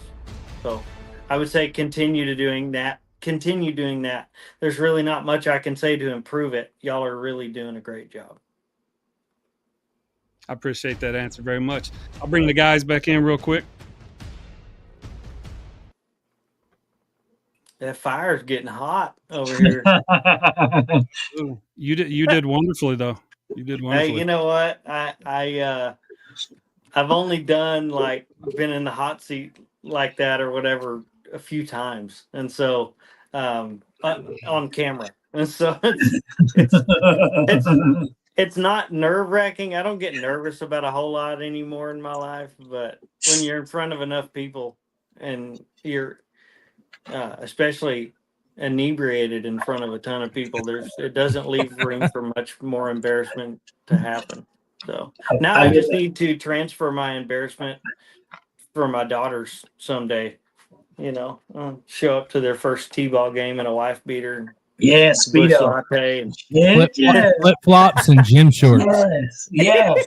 Yeah. So Al, you got Oh, a man. request. Matt, you got do you take requests, Justin?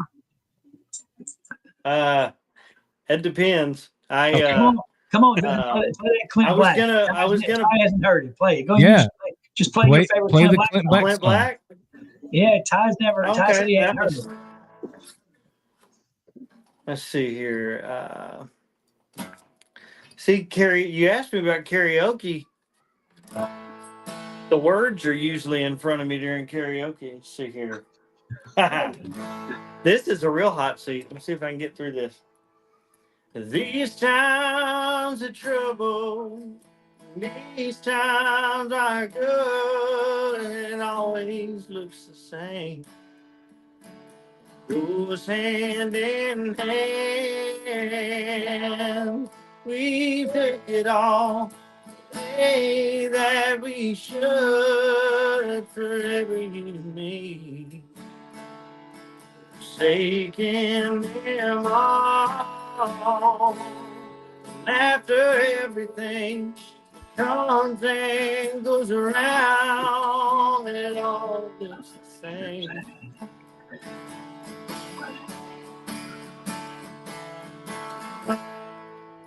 And I said I do, I meant that I will, till the end of all time. Be faithful and true, devoted to you. but I had in mind. I said I do. It's all the words I can remember off the top of my head. There you go. Need a backup dancer on that. I was in, dude. He was in. I think you got Al. That Y'all was need to beautiful, check man. that recording out. Y'all need to check it out because he did that song. I believe he recorded that with his wife. She sings harmony with him on it, wow. and it is just it's amazing. It's a beautiful, beautiful song. I was gonna play y'all. So, obviously, there's a lot of struggles that come along with the aftermath of what happens in y'all's world.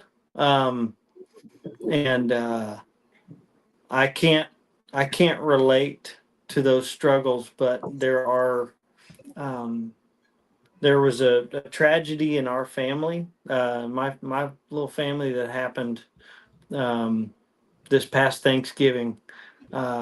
We had another daughter on the way, and we were 21 weeks along, and her name is Rosie Marie Till, and she is up in heaven with Jesus now. She was 21 weeks.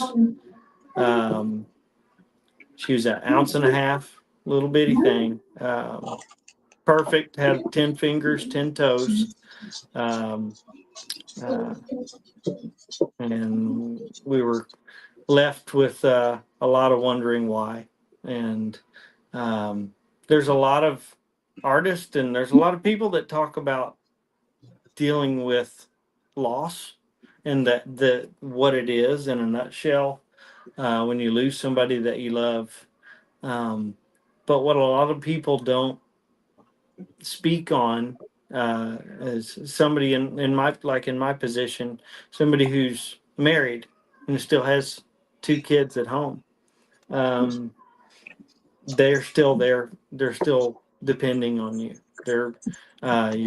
My wife is still looking to me for guidance and for strength. And obviously, I can fall short in many of those categories. But I wrote a song about the struggles that have come along with that. So it's a real honesty piece.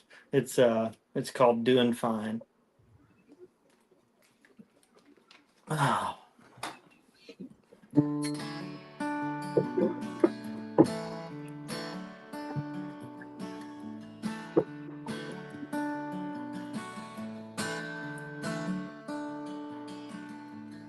Sleeping here alone, curled up on the couch.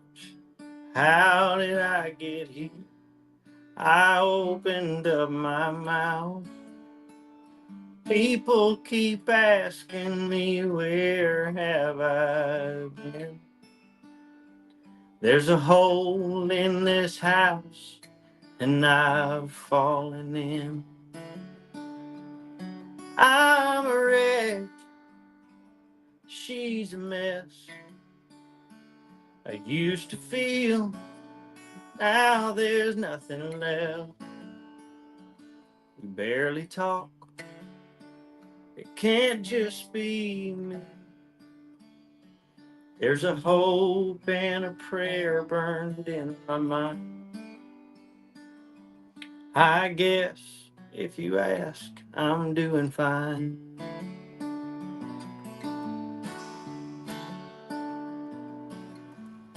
We pass in the kitchen, short glance in the hall. Is there really much left to let go of it all?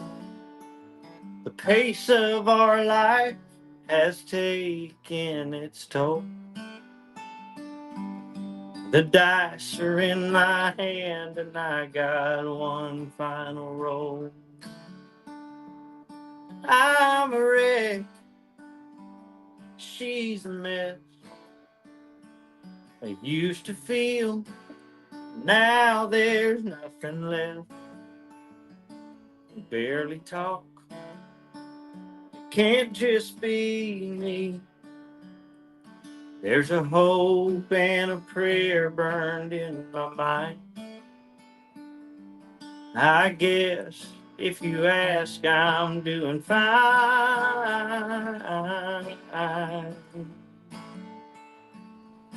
Has the spark in my eye blown away?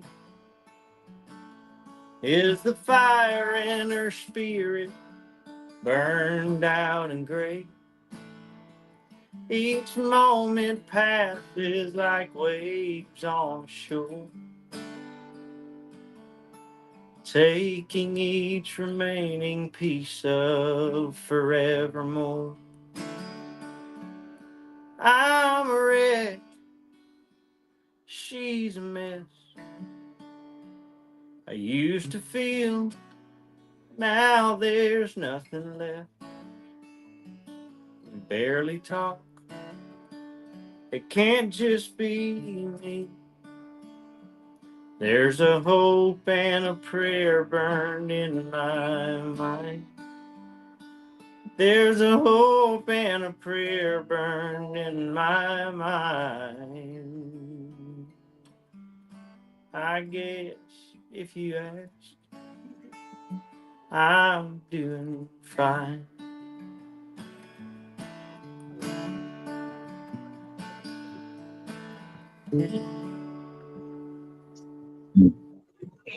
Beautiful, brother. Wow. Absolutely. Yeah, that's one of those I wish I had a swig of something after I sang it. You need a swig of something after you hear that song. Yeah, I need a drink right now. I don't even drink on the weekdays, but I'm about to crack a bottle of this when it's over. Man. Well, let me tell you though, before we move on, just one of our friends of the show, Bubba Wesley, is in the house and said, "What's up, my dude?" And he said, "You're sounding great, brother." Oh man, thank you so much, brother Wesley. Thank you. Appreciate Yeah, that. we love us some Bubba. We love us some Versace Cowboy. That's right. Hey, I think You Al know coined that what? phrase on the show, didn't you? I did. Right. He's boots and furs, and man, he's doing big shit. And I got to give him credit. He looks has he like got a them million. apple bottom jeans? He always has an apple Boots bottom with the jeans fur? on. The Yeah, whole boots club with was looking at him. Yeah. Oh man. But yeah, I didn't mean to bring the mood down. I just, there's that was awesome. Never. Listen, that's, man, when you sing a song like that and you put as much emotion into it as you do every time you sing it, and you can hear it in your voice and the way that you're wanting an audience to hear that, all you're doing is remembering family, dude. And it's the same thing that we do when it comes to remembering people that we don't have here anymore, that we love and we cared for, and we can't be around them. You singing that song is just like telling someone who's not here anymore their story. And that song will probably help so many people get through those moments. Just like for us, there's those songs that you hear, you remember, that get you through. And so I would tell you didn't bring any mood down. If anything, you just help. You allowed us to celebrate with you. I would tell you that. Thank you. I know y'all have suffered a lot of loss in your life, and so I figured that was a way I could kind of give to that, and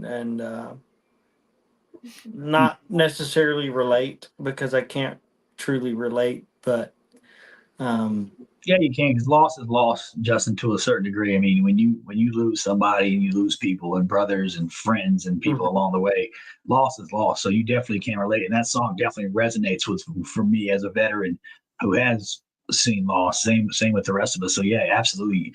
You say you can't relate, but you do just as much for our community as some of these veterans out here do. So we definitely appreciate what you're doing, and you doing the things you do with the VFWs.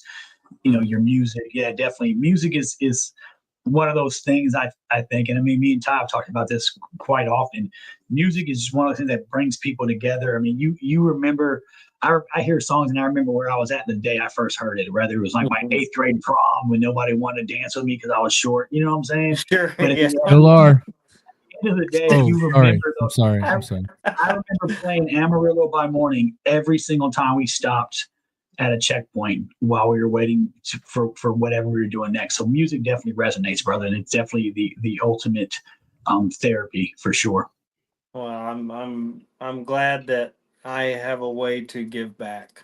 And like Aubrey, who is, I mean, I have a blood sister. I have a sister, and I love my sister. My sister and I are very close. But I have a true big sister in Aubrey Lynn as well. And she is phenomenal.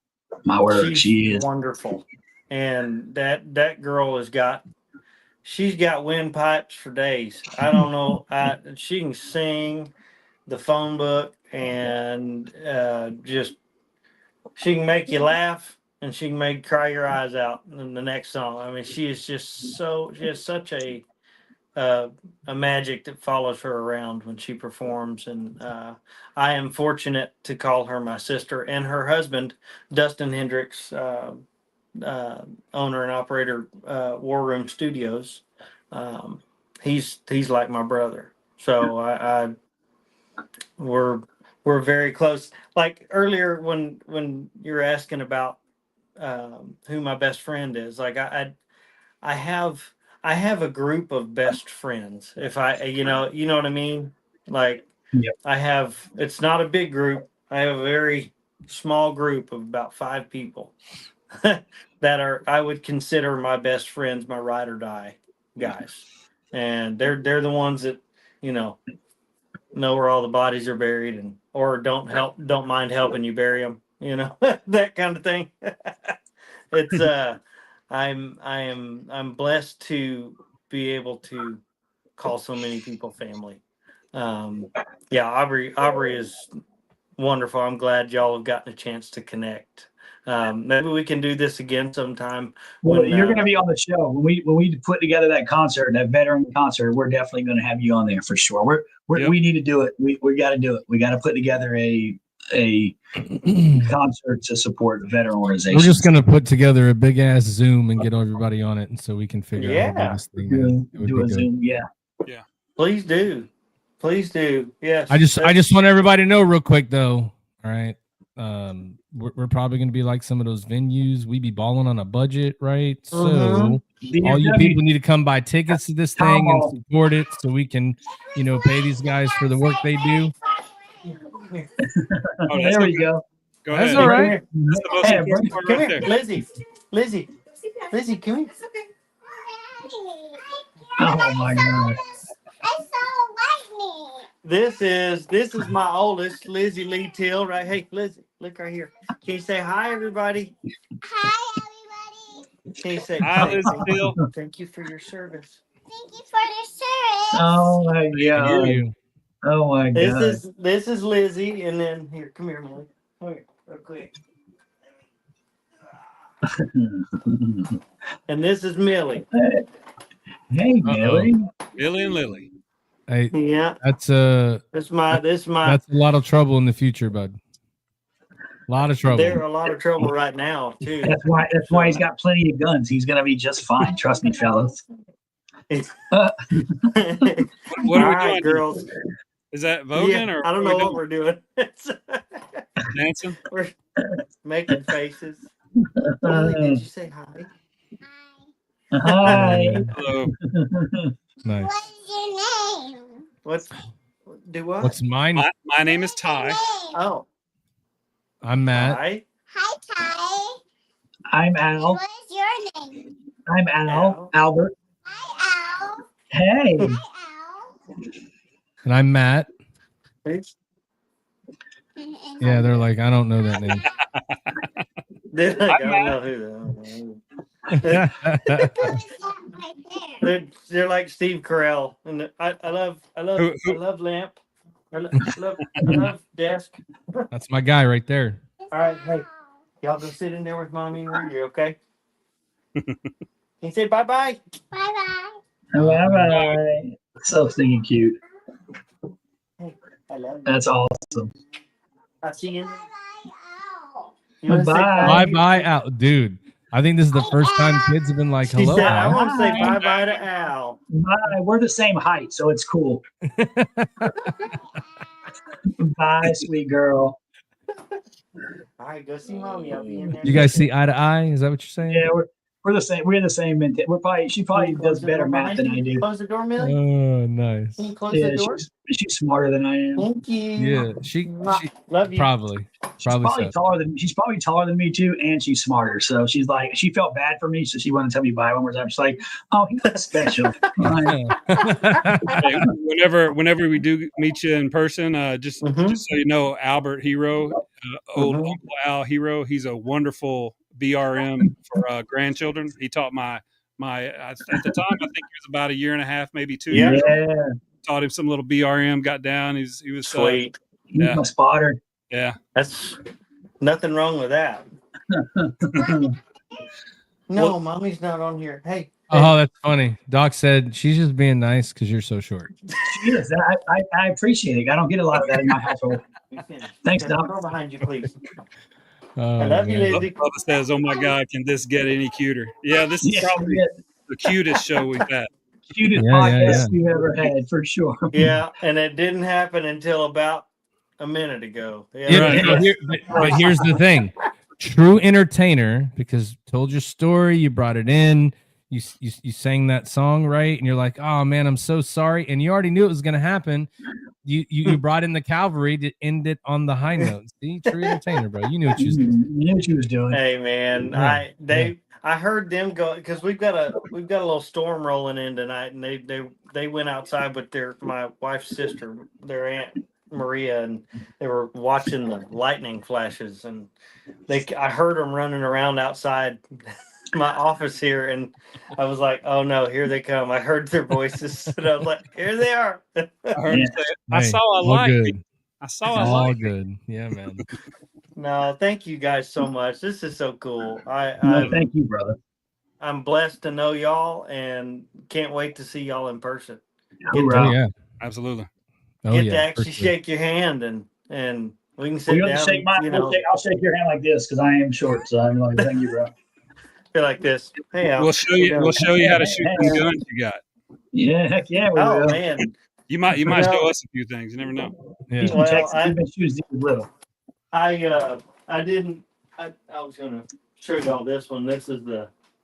Oh yeah. That's the ammo belt. That's the. That's the Oh, actual gun. you're definitely from Texas. Damn Walker, Texas Ranger around this motherfucker.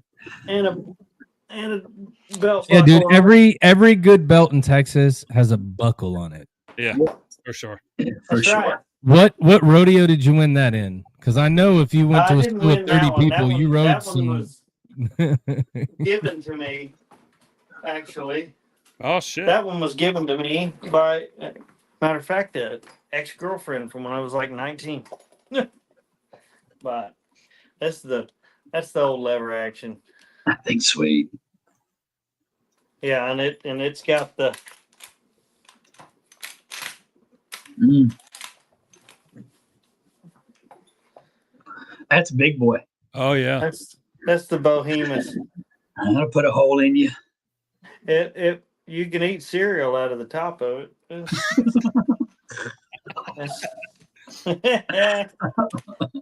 but yeah, I love guns. I'm actually I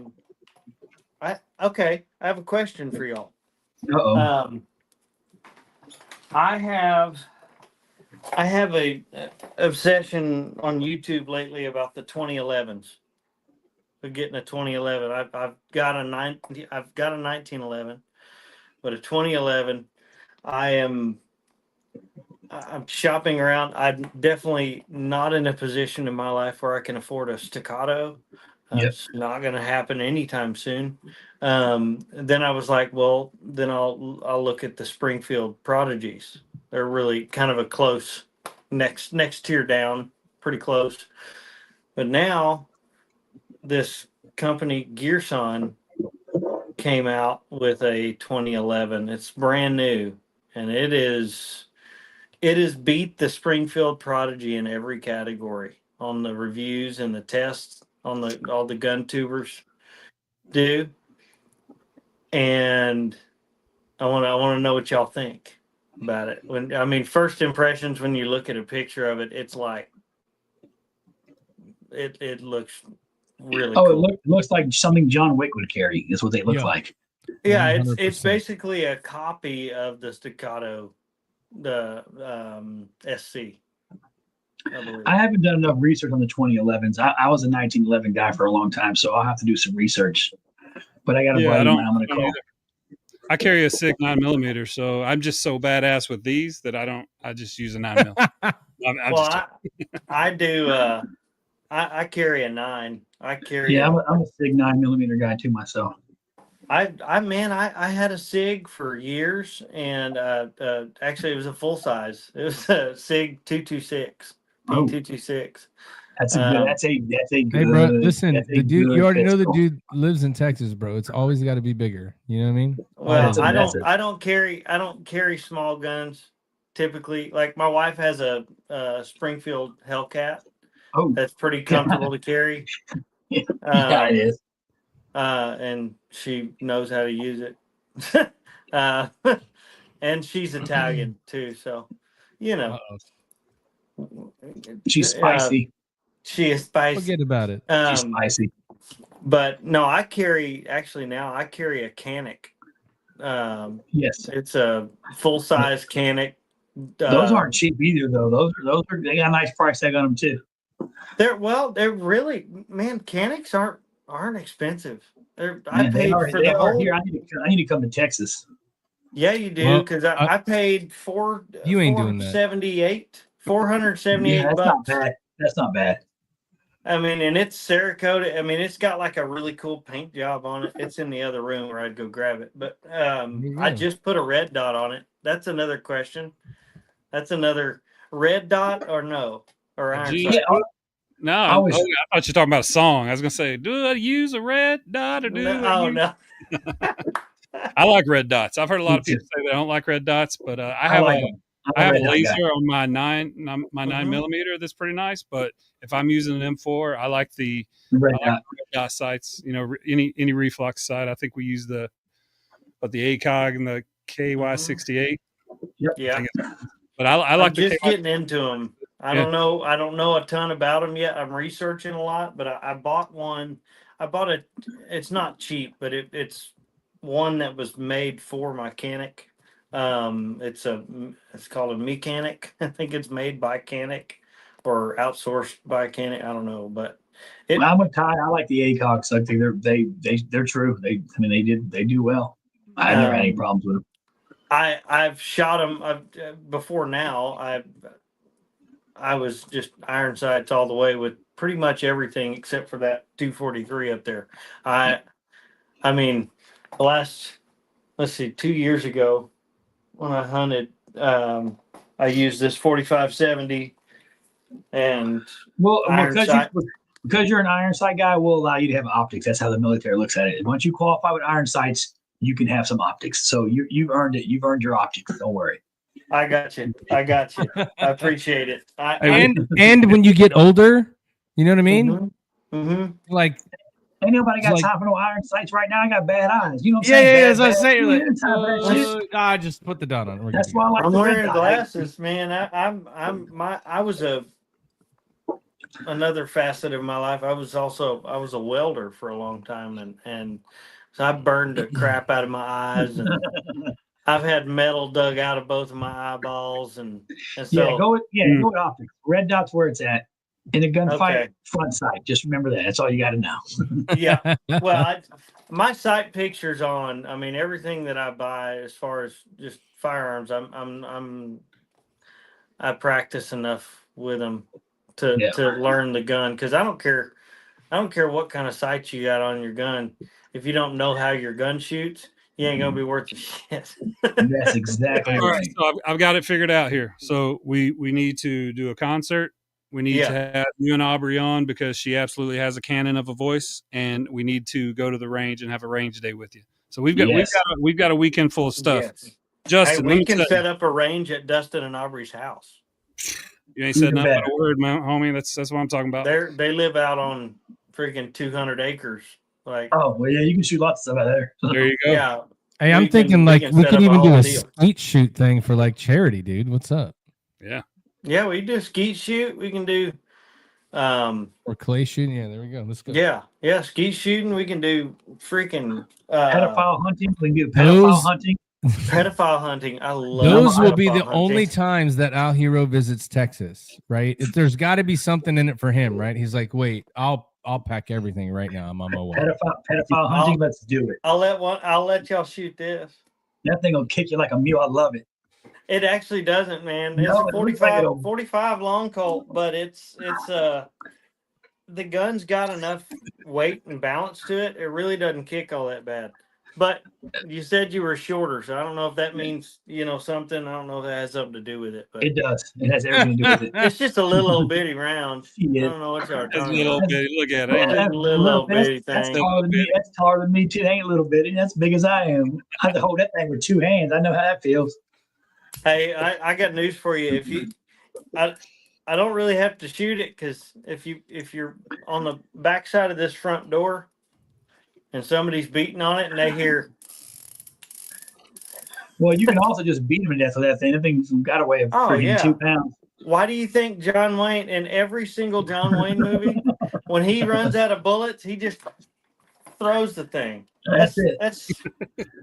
Well, look, Justin, I definitely want to thank you, man. It's been awesome having you on. I mean, it's an honor to get a chance to meet you. Like you said, I mean, the privilege has been ours to have you on the show tonight and be able to talk about your life and your affection for the veteran community, and then just to hear you play was you're the first artist we've had on that's actually sang for us, and it was amazing, every bit of it. So I definitely want to thank you for coming on tonight for sure. And I'll let the fellas. Thank y'all so much. Yeah, no, same thing, man. Not much you can say there. I appreciate the story. I appreciate everything you do for veterans, especially. That is that's what it's all about. And so I would tell you, you talked about it earlier, but you're part of the family now too. So if you ever need anything, you can reach out to us. you Yes, know, sir. advocate for veterans, people that do as much as you do for them. You know, that is what we are about here. Stories, Yes, sir. helping, you know, just being that advocate. So if you ever need anything, let us know, brother. Thank you so much. Yeah, and Thank you. I don't know if you That saw means the this world. comment, Justin, but Bubba Wesley says, "Great podcast. Let's write soon, Justin. Have a blessed one, boys." Oh I'd man. love to hear Thanks, Justin and man. Bubba collab. I'd love to Oh, hear heck Justin and yeah. Bubba together. That'd be friggin' awesome. I'm gonna have to put I bought some new boots today. If I got together with him, I'd have to I bought some snakeskin boots today. Oh, you would definitely need them. Yeah. For And sure. and a matching snakeskin belt. Yeah, there you go. I'd Yep, have I there to. you don't know if you saw his social media, but he got him he got his hat Mm-hmm. reshaped and he got it. You know, oh yeah, he's yeah. looking like the Versace cowboy every day, baby. Yeah. Absolutely. All right, guys. Thank Yeah, y'all Justin, again. I will keep in touch with you, and you've got the email. So if you email Yeah. that Triple Threat Vet, I'll get you all the contact guys for Al and Matt, and Perfect. we'll do something again real soon, man. It was great talking. Please holler at me. Let me know. Let's do it again. Yes, sir. Yeah, for sure. Thanks, brother. All right, ladies and Thank gentlemen, y'all. Justin Till. All right. That's pretty awesome. We've not had anybody actually perform for us. That's pretty cool. And he has some pipes. He's impressive. I'm gonna have to put him on the playlist for sure. Phenomenal. So Bob Mayer said he's phenomenal. going to be playing him tonight on Facebook, and Bob wants you to message him afterwards. He said, Yeah, Bob said he can sing back up. Bob's great.